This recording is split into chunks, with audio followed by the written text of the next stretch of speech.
పాలకొల్లు నియోజకవర్గంలో 3 గ్రామాల్లో 3 కోట్లతో చేపట్టనున్న తాగునీటి సరఫరా, సిమెంట్ రోడ్లు, డ్రైన్ నిర్మాణ అభివృద్ధి పనులకు శంకుస్థాపన చేసిన మంత్రి రామానాయుడు నాడు జగన్ 5 ఏళ్ల అరాచక పాలనతో విద్యుత్ రంగాన్ని సర్వనాశనం చేసి ప్రజలపై భారం మోపి నేడు విద్యుత్ రంగంపై ధర్నాకు పిలుపు ఇవ్వడం సిగ్గుచేట.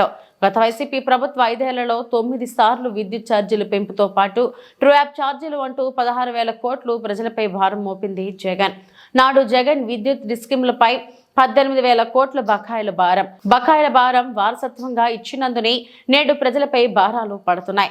నాడు జెన్కో నుండి 5 రూపాయలకే యూనిట్ కరెంట్ లభ్యత ఉండగా కమిషన్ల కోసం 8 నుండి 14 రూపాయలకు కొనుగోలు చేసి నేడు భారం మోపిన జగన్ ప్రజలకు సమాధానం చెప్పాలి. ప్రజలపై విద్యుత్ భారాన్ని మోపిన జగన్ ఇంటి ముందే వైసీపీ శ్రేణులు ధర్నా చేయాలి.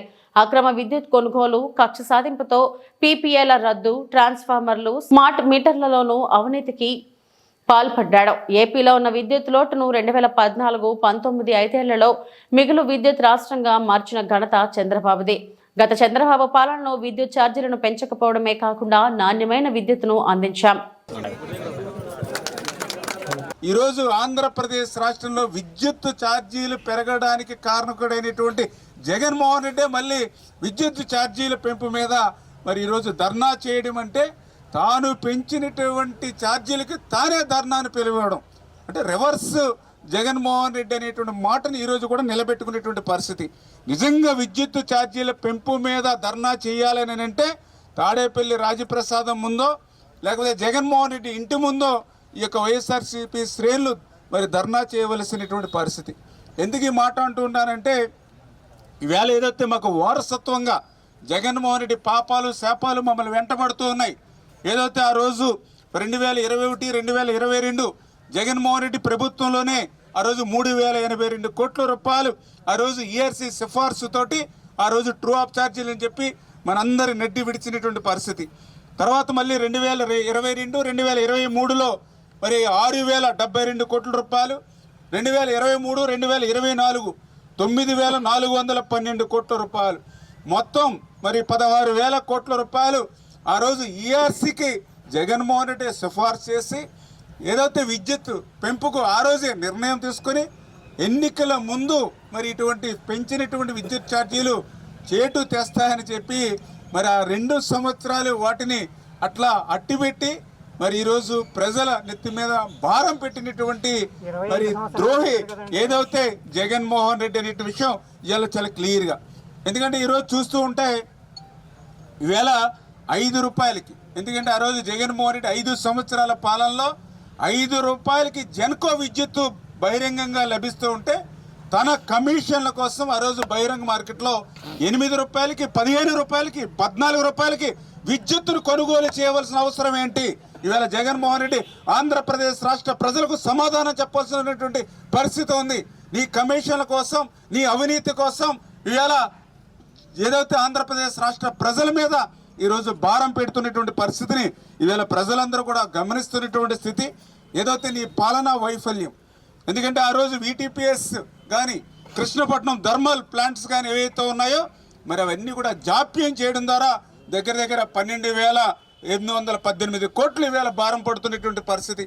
ఏదైతే పోలవరం హైడ్రో ఎలక్ట్రిక్ ప్రాజెక్టు కనుక మరి ఆలస్యం అవడం ద్వారా 4,737 కోట్లు ఈవేళ విద్యుత్ మీద భారం పడుతున్నటువంటి పరిస్థితి.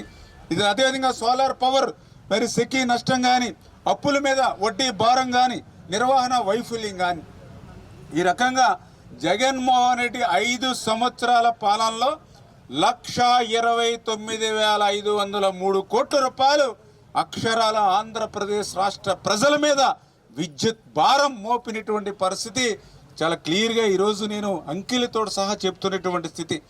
మరి ఈరోజు మరి ఈ 1,29,503 కోట్ల రూపాయలు ఇప్పుడు భారం మోపేటువంటి ప్రయత్నమే కాదు, ఆయన పరిపాలన చేసినటువంటి 5 సంవత్సరాలలో కూడా 9 సార్లు అక్షరాల 9 సార్లు కరెంటు ఛార్జీలను పెంచినటువంటి వ్యక్తి జగన్మోహన్ రెడ్డి.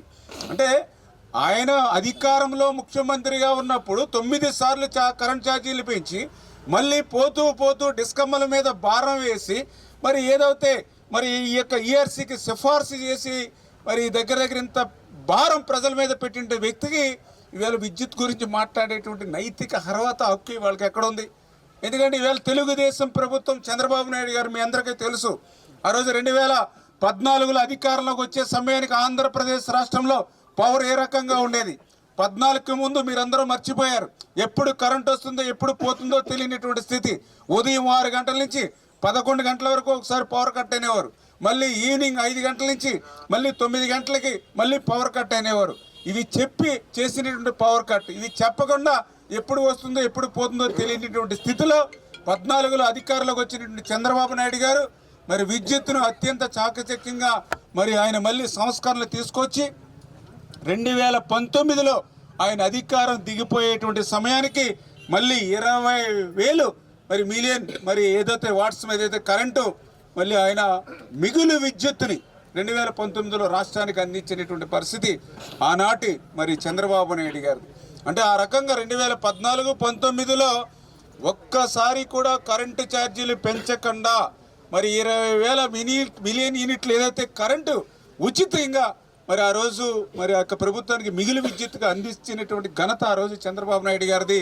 ఈరోజు వారసత్వంగా జగన్మోహన్ రెడ్డి 1,29,503 కోట్ల రూపాయలు ఈవేళ భారం ఈవేళ ఇచ్చినటువంటి పరిస్థితి. మరి ఇటువంటి స్థితి నుంచి మళ్ళీ సవాళ్ళని అధిగమించి, ఎందుకంటే ఈవేళ చంద్రబాబు నాయుడు గారు పరిపాలనా దక్షత ఉన్నటువంటి వ్యక్తి, ఆయనకి తోడుగా ఈవేళ పవన్ కళ్యాణ్ గారు, వీరిద్దరికి అండగా ఈరోజు నరేంద్ర మోడీ గారు. మరి వీరిద్దరూ కూడా ఇటువంటి ఏవైతే సవాళ్ళు ఏవైతే ఉన్నాయో మన మీద పెట్టినటువంటి పెనుభారం ఏదైతే ఉందో వీటన్నిటిని కూడా ఒక్కొక్కటి కూడా అధిగమించి రేపు భవిష్యత్తులో, ఎందుకంటే మళ్ళీ ప్రజలకి ఒక నాణ్యమైనటువంటి కరెంటు ఇచ్చేటువంటి విధంగా ఈ యొక్క తెలుగుదేశం, జనసేన, బీజేపీ కూటమి ప్రభుత్వం పనిచేస్తుందని చెప్పి మీ ద్వారా అందరికి కూడా తెలియజేసుకుంటూ, ఈ యొక్క విద్యుత్ ఛార్జీల గురించి మాట్లాడేటువంటి నైతిక అర్హత వైఎస్ఆర్సీపీకి లేదనే విషయాన్ని మరొక్కసారి మీ ద్వారా తెలియజేసుకుంటూ ఉన్నాం.